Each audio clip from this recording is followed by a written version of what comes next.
bonjour à tous. Aujourd'hui, je suis en compagnie de Romain Vauzel. Donc, pour commencer, est-ce que vous pourriez vous présenter votre parcours, comment vous en êtes arrivé là? Après mon bac, j'ai fait une école de communication. J'étais à l'ISEG. J'ai commencé par faire des petits stages dans la com, puis j'ai découvert le métier de créatif par ce biais-là.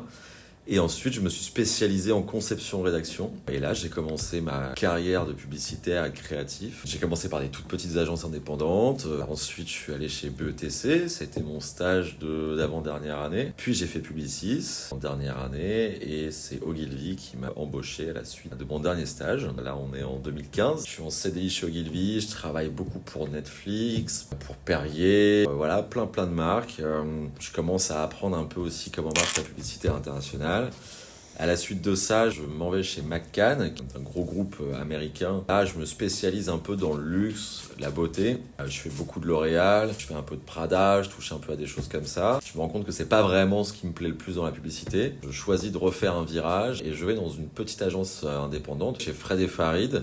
C'est hyper stimulant et intéressant. Puis, on arrive au début de cette année, j'ai 32 ans et je me dis, tiens, il serait peut-être temps de me structurer un peu plus et de retourner dans une grosse agence, et me voici à Havas Paris. J'essaye encore une fois de découvrir quelque chose d'autre. En ce moment, on arrive de plus en plus dans une ère où l'intelligence artificielle est très présente. On le voit tous les jours, c'est utilisé quotidiennement. Est-ce que vous pensez que votre métier va disparaître ou être impacté avec le développement de l'intelligence artificielle?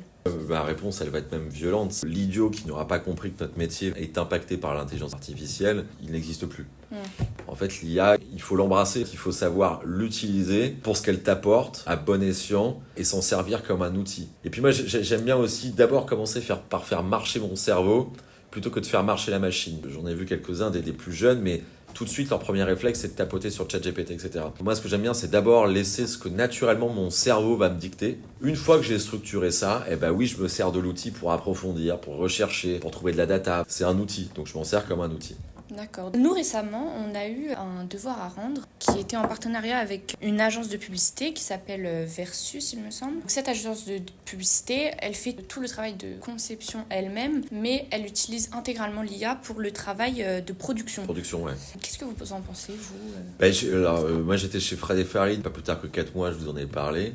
Et Fred & Farid est l'agence qui pour moi a été la précurseur, c'est même la première en France à avoir rendu aussi de façon aussi solide ce principe de production de campagne publicitaire, de fait que ça a été créé par Fred, de l'agence Fred & Farid. Fred a créé un studio qui s'appelle iMagination, dont j'ai fait partie. On a été formé pendant 1 an aux outils de l'IA et on a appris à concevoir nos campagnes en IA. Pourquoi ? Parce que on s'est rendu compte que là, depuis quelques années, avec le Covid, avec tout ça, les clients ont de moins en moins d'argent. On cherche de plus en plus des solutions de production agiles et peu coûteuse. Et donc aujourd'hui, les clients disent, si en fait, plutôt que de dépenser 300 000 euros, vous pouvez nous faire le film en IA pour 100 000 euros, c'est super. Justement, est-ce que vous pensez qu'aujourd'hui, l'IA va faire disparaître la créativité de la jeune génération ?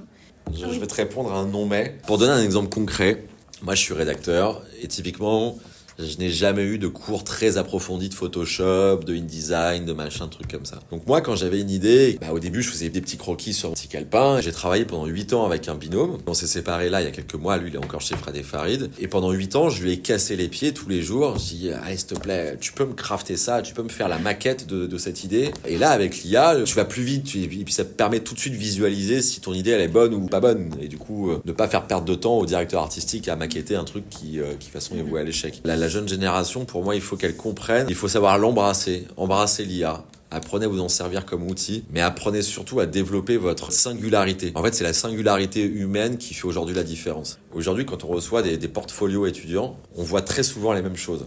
Parce qu'en fait, aujourd'hui, tout le monde sait faire des belles maquettes. Même moi, je peux faire une belle maquette avec l'IA. En fait, ce qu'on va chercher de plus en plus, c'est la singularité. C'est ce truc en plus dans la personnalité, dans l'âme, dans l'humain, qui fait que t'es différent et en fait on cultive la différence. Et dans les agences, on aime les gens différents. On vous a fourni un brief. Oui, j'ai eu le temps d'y penser. J'ai noté un truc sur mon téléphone. Le brief, c'était donc de créer un slogan pour l'école de communication EFAP Paris pour faire une campagne de communication pour promouvoir les journées d'immersion. Je trouve que le brief est intéressant parce que c'est un exercice hyper intéressant que moi on m'avait donné quand j'étais étudiant aussi et qui est un exercice pas facile parce qu'il faut savoir donner envie, il faut que le langage soit approprié, etc. Donc on a soumis le brief à ChatGPT et on en a créé un nous-mêmes. Ok. Est-ce que vous pouvez nous dire ce que vous en pensez?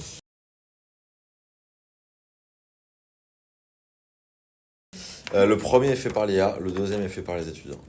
En fait, ce qui m'a fait dire ça, c'est la construction. En fait, je trouve que ça manque d'esprit. Là où je trouve que la deuxième, je trouve qu'il y a de l'esprit. L'avenir t'ouvre ses portes. Il y a l'esprit du cerveau humain dans la deuxième qu'il n'y a pas dans la première.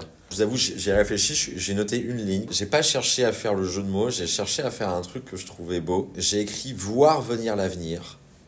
Venir voir l'avenir. Je l'ai pensé aussi un peu sous une direction artistique, vu qu'on a les trois mêmes mots, venir voir l'avenir et voir venir l'avenir. Et parce que je trouve qu'en fait, c'est ce que tu veux raconter avec ces journées portes ouvertes, c'est que quand tu es étudiant, tu viens là pour voir l'avenir, ton avenir, mais aussi les futurs étudiants qui composeront demain la force du travail, de la com de demain. Et venir voir l'avenir parce que je trouve qu'en fait, le métier de la communication, c'est un espèce de métier d'anticipation. Et on doit savoir répondre aux besoins de la communication avant qu'ils arrivent. Ce double sens de lecture, je le trouvais beau, poétique, et je trouvais qu'il pouvait parfaitement résumer les portes ouvertes de l'EFAP. Parfait. Bon, bah c'était cool, on s'est tout dit? Oui, je pense. Très bien. Voilà. Eh bah, écoutez, j'étais ravi de vous rencontrer toutes les trois. C'était cool, on a appris plein de choses. C'était super.